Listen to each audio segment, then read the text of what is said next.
Lu pernah nggak ke pasar pagi? Belanja sayur, beli ayam, beli ikan. Semua kelihatan normal. Tapi ada satu biaya yang nggak pernah tertulis di papan harga. Biaya preman. Uang keamanan, uang parkir liar, uang jatah. Dan yang bikin miris, ini bukan kejadian 1-2 tempat. Ini sudah jadi sistem. Sistem yang diam-diam memeras rakyat kecil setiap hari.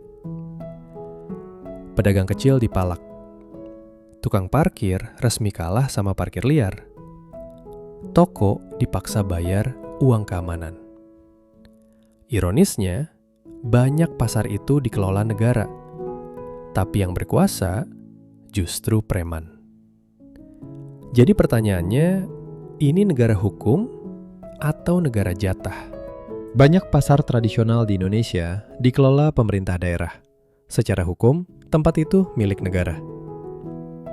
Tapi kenyataannya, yang mengatur lapak seringkali bukan negara, tapi preman.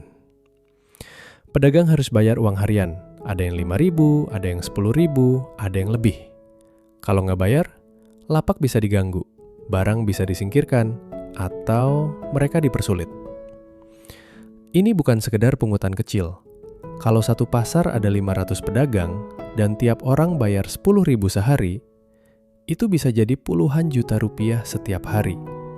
Bisnis tanpa pajak, tanpa izin, tanpa tanggung jawab. Sekarang kita ngomong soal parkir. Lu datang ke pasar, parkir motor, bayar 2.000. Kedengarannya kecil, tapi coba hitung.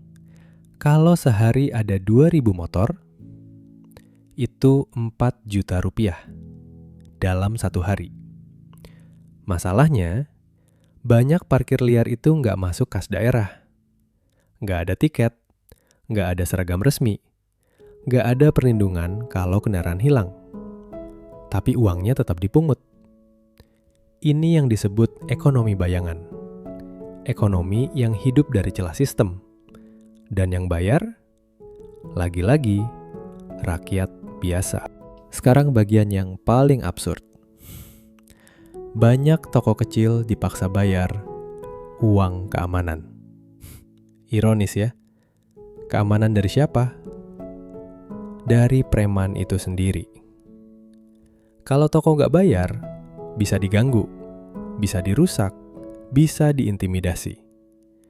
Jadi, pedagang dipaksa bayar supaya tidak diganggu oleh orang yang meminta bayaran itu. Ini bukan keamanan, ini sistem pemerasan.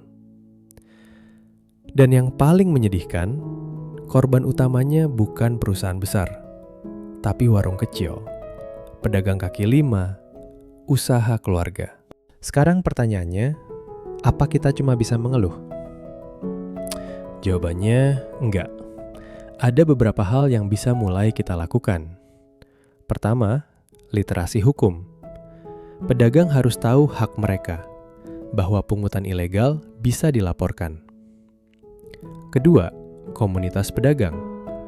Kalau pedagang bersatu, preman akan jauh lebih sulit menekan. Preman kuat karena korban terpisah, tapi korban kuat kalau bersatu. Ketiga, digitalisasi pembayaran parkir dan retribusi. Sistem transparan bikin pungli makin sulit hidup. Dan yang terakhir, keberanian. Perubahan selalu dimulai dari orang-orang yang berani bilang cukup. Premanisme bukan cuma soal kriminalitas. Ini soal sistem yang membiarkan rakyat kecil diperas setiap hari. Tapi sejarah selalu membuktikan satu hal. Sistem yang busuk tidak akan bertahan selamanya. Selama masih ada orang yang berani bicara. Jadi sekarang gue mau tanya ke lu. Pernah nggak ngalamin pungli kayak gini? Parkir liar, uang keamanan. Tulis pengalaman lu di kolom komentar.